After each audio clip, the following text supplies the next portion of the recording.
Et dernière partie donc de notre émission aujourd'hui avec Pierre Moustial. Bonjour Pierre. Bonjour Stéphane. Alors Pierre Moustial, vous avez dirigé Urgo pendant combien de temps Pierre? 23 ans. 23 Ouais, ans, 23 ans. Blague. Ça passe très vite, mais c'est 23 ans. Donc Urgo, tout le monde connaît Urgo. J'ai noté quand même là, à chaque fois c'est Juvamine, Humex, Mercurochrome. Voilà. Bon, ça a énervé quelques téléspectateurs, mais c'est très redoutablement efficace. Ah, tu veux dire le style de pub? Oh, il y a un petit peu de Juvabien, répétition. Juvamine. Oui. C'est l'agence business, ça, non? D'inspiration, mais Ouais, après, voilà. on avait un peu internalisé le savoir-faire. Non. Si. Mais tu as raison, c'était l'agence business au départ. Au départ? Ouais, au départ. Ouais, Et donc vous leur avez piqué toutes leurs idées et ensuite vous avez dit on va le faire nous-mêmes. Il y a un peu d'inspiration, mais on a fait beaucoup de choses par nous-mêmes et on a développé une nouvelle méthode. L'agence business, c'est eux qui faisaient, c'est vraiment, j'ai 8 secondes pour vous dire que la barre ovomaltine, c'est de la dynamite. Et il faut répéter le produit. Et ils avaient été au bout, juste une petite incise, parce que j'adore ça, sur, je ne sais pas si vous vous en souvenez, la pub du comté. Et donc l'idée, c'était la notion de temps. Eh bien, vous faites compter. Voilà. Ouais. Et vous avez la notion de temps et vous répétez le produit, emballez. C'est formidable, c'est la chance des PME d'avoir des marques de niveau international, Oui, voilà, avec des notoriétés à 85%. Ouais, enfin, PME, tu rigoles. Urgo, c'était quoi le chiffre d'affaires? Ça commençait avec une PME. Quand je suis arrivé, c'était 29 millions d'euros. Et quand je suis parti, c'est 720 millions d'euros. Ah, Donc c'est de la PME à la grande entreprise, on va dire. c'est Ouais. ça. À l'entreprise de Ce qui nous taille, manque. je veux dire. Ce qui nous manque en France. De ce passage de la TPE à la PME à la grande entreprise. Et s'il fallait une clé, ou deux clés qui ont fait que Urgo y est arrivé quand tant d'autres n'y arrivent pas. Alors, il y a, à mon avis, au-delà du financement, dont on parlera peut-être plus tard, qui est quand même un point important, il faut avoir des financements appropriés, parce qu'il y a des moments, il y a des prises de risques, il y a des sauts, un peu des sauts quantiques, quand on fait une usine, quand on fait une force de vente, quand on va aux États-Unis, là, il faut des financements. Mais au-delà de ça, je pense qu'on a besoin... Les financements, c'est les banques qui te les ont apportés parce que tu délivres des résultats. Alors, soit c'est simple. Non, c'est pas si simple que ça, parce qu'au départ, il faut créer de l'autofinancement. Et donc le problème de la France, c'est qu'on ne sait pas bien jouer sur notre propre marché national, dans la santé, parce qu'on n'a pas un accès aussi facile que ça au remboursement. Il faut des années quand les Anglais ont des jours, voire des semaines. Tu me donnais, c'est toi, dans une des interviews qu'on avait faites ensemble, qui me donnait un chiffre foudroyant. C'était la règle des 3-3-3. Il faut 3 jours en Allemagne pour être remboursé, 3 mois en Angleterre et 3 ans en France. Alors, moi, j'ai créé l'association MedTech in France. Pour être remboursé, non, pas pour être remboursé, pour mettre un produit sur le marché. Non, alors il y a deux choses. Il y a l'enregistrement, c'est ce qu'on appelle le marquage CE, c'est quelque chose d'assez bien, c'est européanisé, on va dire. Mais ensuite, le remboursement, c'est une stratégie nationale. Et donc, chaque pays a son propre système de remboursement et ses propres délais. Or, pourquoi les Américains et les Chinois sont forts? C'est qu'ils créent du muscle sur leur propre marché national. Pour être un champion du monde, je dis toujours, il faut déjà être champion sur son propre marché national. Ouais, c'est ça. Et ça a été, je pense, la chance d'Urgo. On a commencé à être très fort en France. Et puis ensuite, avec cet autofinancement, sans forcément emprunter, on a réussi à se développer dans des marchés internationaux. Mais il faut également, et je pense que c'est la deuxième recette, il faut un peu une ADN commercial et marketing. En France, on adore l'inventeur, on adore le médecin, ce qui est génial. C'est le héros. Ouais. Et ça suffit pas. Pour réussir, pour gagner, pour transformer une innovation en grande entreprise, il faut l'ADN commercial et marketing. Je crois que la phrase les ingénieurs sont le moyen le plus sûr pour se ruiner, je crois qu'elle vient de Marcel Dassault, non? Quelque chose comme ça. Probablement. Enfin, oui, mais voilà, enfin c'est... je la partage pas. Moi, j'ai une grande admiration pour les ingénieurs. Mais l'ingénieur sans le commerçant, Ouais, c'est ça. il faut les deux. Et ce qui est, alors pour le coup, là, surprenant, c'est que tu aies fait le truc pendant 25 ans. Parce que assez souvent quand même, hier, on avait un entrepreneur à qui je disais peut-être que celui qui démarre n'est pas celui, en fait, qui a les épaules, les connaissances, le carnet d'adresses, tout ce qu'il faut pour justement franchir ce cap au-dessus des 100 millions d'euros de chiffre d'affaires, on va dire. Oui. Il y a des sauts, et on le voit très très bien dans les jeunes entreprises que, par exemple, nous, on veut financer. Les facteurs clés de succès, surtout dans la santé. Dans la santé, il y a deux mondes. Il y a le monde avant commercialisation et le monde après. Il est très séparé, contrairement à d'autres. Il n'y a pas le même continuum. Et donc, il y a 10 ans où il faut être exceptionnel dans la qualité, dans la recherche, dans la science, dans la clinique, dans le réglementaire. Et après, il faut basculer sur être exceptionnel dans l'international, le marketing et le commerce. Ce n'est pas nécessairement les mêmes qualités. Ah, mais c'est pas du tout les mêmes qualités. Non. Et donc, toi, t'es Superman, là, pas du tout, non, mais ou t'as su t'entourer au bon moi, moment. Je pars toujours sur des gens qui ont une base scientifique, des vrais ingénieurs, des vrais médecins, et après, voilà, je fais l'étape suivante. Mais c'est important de faire comprendre à nos entrepreneurs... Toi, t'étais plus homme du marketing. Moi, j'étais plutôt finance, commerce et marketing, oui. Mais c'est intéressant, ça. Ouais. Mais c'est important. Parce que c'est ça qui fait effectivement Et ce que dit à un moment la croissance exponentielle. Absolument. Et quand on parle à notre génial médecin français ou notre génial ingénieur français, il faut qu'il écoute ça. Il faut qu'il se dise à un moment donné, j'ai besoin de recruter. Et peut-être, si je vais aux États-Unis, qui est un marché encore complètement différent et beaucoup plus complexe, il faut avoir le courage de recruter quelqu'un qui va être cher mais expérimenté. Et c'est ça qui fera la différence. Comment juste une question comme ça, tu n'es pas obligé de répondre, mais ça m'intéresse d'avoir ton point de vue. Ce qu'on décrit partout comme le naufrage de la science médicale française avec l'échec du vaccin, l'échec de Sanofi, l'échec de Pasteur. Alors j'ai un jugement un petit peu plus mitigé. Je pense qu'il n'y a pas d'échec sur le plan scientifique. On a des recherches en France de très très grande qualité. L'ARN messager, c'est quand même Pasteur. On a une société Valneva qui fait. L'ARN messager, c'est Pasteur. Au départ, la science. Oui, la science. Le problème, c'est que c'est comme notre prix Nobel de chimie qui est en Allemagne, quoi. Enfin, ça nous fait une belle jambe de. Je suis d'accord. On pourrait citer plein de prix Nobel qui ont fait les découvertes scientifiques. Elles ont été reprises par les étrangers. Oui, mais pourquoi ? Mais je savais pas. Ce qui nous a manqué, c'est le financement. Et Stéphane. Ne me dis pas que Sanofi manque de financement, c'est pas vrai. Non, mais ah bah oui, c'est ça pas le que sujet. Sanofi. Mais Sanofi, c'est Pasteur, Pasteur, c'est Sanofi, il manque de financement. Non, mais il y a d'autres biotech en France qui sont de grande qualité. Ce qui leur manque, c'est le financement. Stéphane Bancel, qui est le CEO de Moderna, il le dit. J'ai levé 3 milliards aux États-Unis. J'aurais pas pu l'élever en France. Oui, enfin, donc Stéphane Bancel, il dirigeait Biomérieux. Je crois pas que Biomérieux ait des problèmes d'accès au financement aujourd'hui. Enfin, c'est une grosse boîte qui fait, je sais pas, 600, 700 millions d'euros de chiffre d'affaires, peut-être Biomérieux. Je parle, oui, voilà, ça doit être à peu près ça. Bon, voilà, elles existent quand même, ces boîtes, elles sont là. Prenons le cas très concret. Tu crois pas ? Moi, je lis des choses qui m'intéressent beaucoup sur notre principe de précaution, le problème qu'on a avec le risque, le problème qu'on a avec la gestion de l'échec, etc. Et c'est multifactoriel. Mais néanmoins, quand je regarde par exemple le marché de la health tech, qui est le marché sur lequel je vais investir et que je connais le mieux, la tech de la santé. La tech de la santé. Les chiffres sont cruels. 3 fois plus d'innovation en Europe et en France qu'aux États-Unis par million d'habitants. 9 fois moins de financement pour ce qu'on appelle les séries quand on investit dans la partie commerciale, une fois qu'on a passé les étapes cliniques. 9 fois moins pour 3 fois plus d'innovation.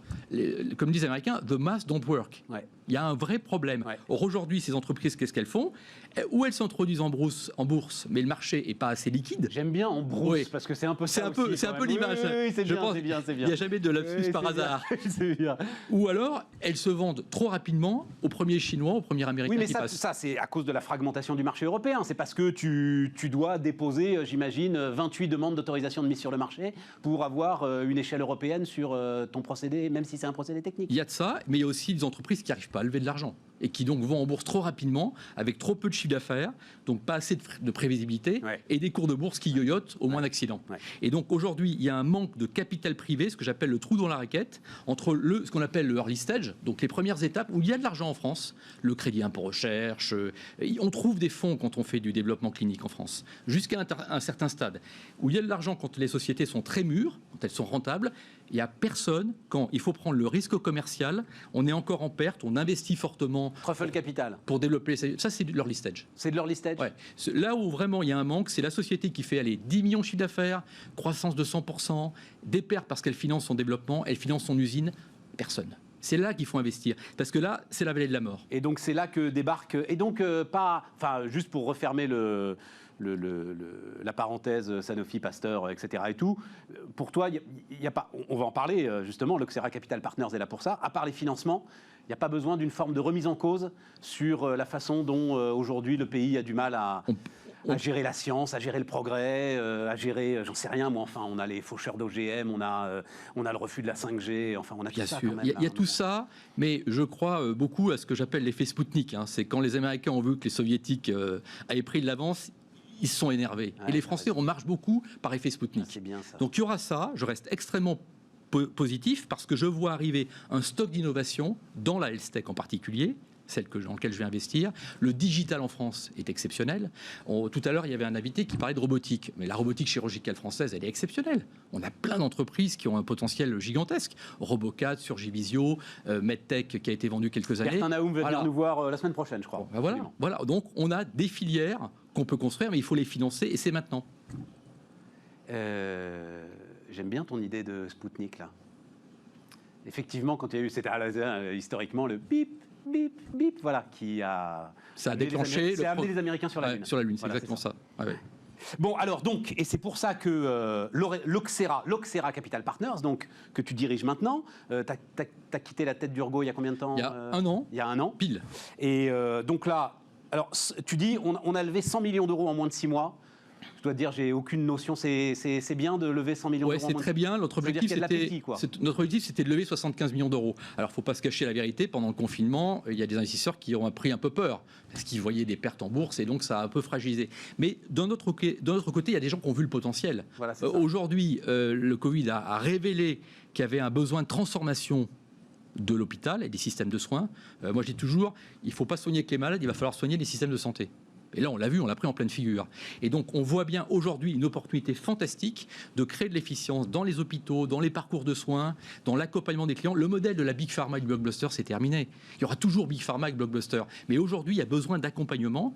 Il y a besoin d'accompagnement avec le digital pour les parcours de soins, pour mieux administrer les médicaments, pour faire plus de suivi. Oui, parce qu'il faut bien être précis. Toi, c'est la tech qui t'intéresse. C'est pas les médicaments. Hein, tu es vraiment sur les dispositifs techniques. Voilà, dans la health tech, il y a le mot tech. Et donc, c'était en bon français, c'est technologie médicale. La technologie médicale. Et c'est robotique chirurgicale, objets connectés, organes artificiels imprimés en 3D, c'est aujourd'hui, c'est maintenant. Au départ, quand les gens étaient très riches dans l'ancien temps, avant les opérations, ils entraînaient les chirurgiens sur des cadavres. Ils s'achetaient un cadavre pour s'entraîner, pour être certain que les gestes soient bien répétés.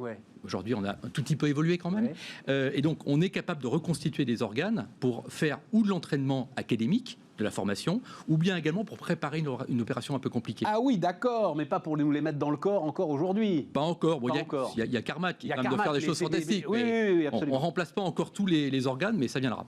Carmat, justement, j'avais beaucoup discuté avec l'ensemble de ceux qui étaient d'ailleurs à l'époque à la tête de Carmat sur la mise en bourse d'une société comme Carmat. Et effectivement, c'est quelque chose de très compliqué, très dangereux, tu as des à-coups, mais ils disaient qu'ils n'avaient pas trop le choix. Non, mais c'est ce qu'on disait tout à l'heure. C'est ça, tout à fait. Aux États-Unis, on sait qu'il ne faut pas introduire en bourse avant 20 millions de dollars. C'est une règle un peu. Parce qu'avant, il y a trop de variance et la bourse déteste la variance. Et donc, toi, ça veut dire mettre de gros tickets, grosses ambitions, gros tickets. Donc, nous, on investit, en fait, le tour moyen de la health tech au stade commercial, c'est 25 millions d'euros en Europe. On va investir des tickets de 15 à 20 millions d'euros. Ce qui va permettre justement de financer l'outil industriel et surtout la stratégie de développement international. Et en particulier, il ne faut pas se cacher les choses. Pour être un leader mondial, il faut réussir sur le marché américain dans la health tech. Parce que la taille du marché américain aujourd'hui, et va le rester encore un certain temps, c'est 35% en moyenne, mais dans les produits très innovants, c'est souvent 60, 70, 80%. Et donc, aller sur le marché américain, c'est encore une autre dimension en termes de prise de risque. Et là, les financiers, ils ont toujours un tout petit peu peur. Parce que là, il faut investir sur des forces de vente, sur des accès au marché, sur des coûts cliniques. Enfin, tout est un facteur de 3 fois. Donc, quand ça marche, you win big, comme disent les Américains, mais on ne peut pas y aller en bricolant. Mais, et là, ton expérience, parce qu'on ne le sait pas, mais c'était au Texas que Urgo avait racheté... Fort Worth. Ah, mais oui, mais je m'en souviens, parce que ça avait été... Pour nous, justement, ça avait été un petit choc. Voilà, bim, le TI là, qui ça a tout transformé. Ça a transformé Urgo. Parce qu'une petite acquisition de 15 millions de dollars, à l'échelle des États-Unis, c'est tout petit, mais 40% de croissance par an, au bout de 5 ans, c'est quasiment 100 millions d'euros. Donc il y a un effet chiffre d'affaires, bien sûr, mais il y a un effet d'entraînement, il y a un effet de, ça fait grandir une entreprise. Bien sûr, et puis de fierté, et puis d'attractivité. D'attractivité, absolument. Oui, absolument. Et toi, tu apprends à ce moment-là le fonctionnement d'un marché qui est quand même un marché particulier. Et c'est cette expérience que tu vas mettre au service des entrepreneurs que vous allez accompagner. Oui, parce qu'en fait, notre génial ingénieur ou notre génial médecin, il n'imagine pas en fait que le marché américain, les règles du jeu ne sont pas les mêmes. Il pense qu'avec cette superbe innovation qui vient du prix Nobel de physique, je caricature un tout petit peu, il arrive à la clinique Mayo, regardez comme on est beau, ça va se diffuser tout seul. Non, c'est là où les emmerdes commencent. Il faut vraiment c'est un marché de scale-up où les règles du jeu ne sont pas uniquement l'innovation médicale, mais c'est aussi la capacité en fait à avoir une rentabilité économique pour les acteurs locaux. Le marché américain, c'est pas l'hôpital français. Il y a une notion de rentabilité économique qui est très importante. Si votre innovation ne leur fait pas gagner de l'argent, vous ne réussirez pas. Donc il faut mixer l'approche médicale, mais aussi l'approche économique. Ça, pour le coup, effectivement, en santé, en France... Ça peut surprendre un petit peu. Cette phrase-là... Je sais, ça fait mal. Ça fait mal, mais c'est le moteur du truc, à la fin. Bien sûr. Parce que c'est parce que tu refuses cette logique que tu te retrouves avec un hôpital en faillite, des infirmières qui n'en peuvent plus... et des médecins qui mettent des sacs poubelles à la place des blouses, quoi. Alors, je défends pas le système américain, absolument. Non, mais il y a un moment, il y a la notion de rentabilité, tu peux pas... Il est inflationniste, il est néanmoins inflationniste. Mais quand même, comme il est très privé, cette notion d'économique est importante, on ne peut pas l'ignorer. Une piste, il nous reste 30 secondes, une piste sur un premier investissement de l'Oxera Capital Partners. Alors, un thème que j'adore, on va le révéler dans un mois, c'est à l'hôpital, la salle d'opération, c'est 50% des coûts, 66% des revenus et 68% des risques mortels, ce qu'on appelle la malpractice.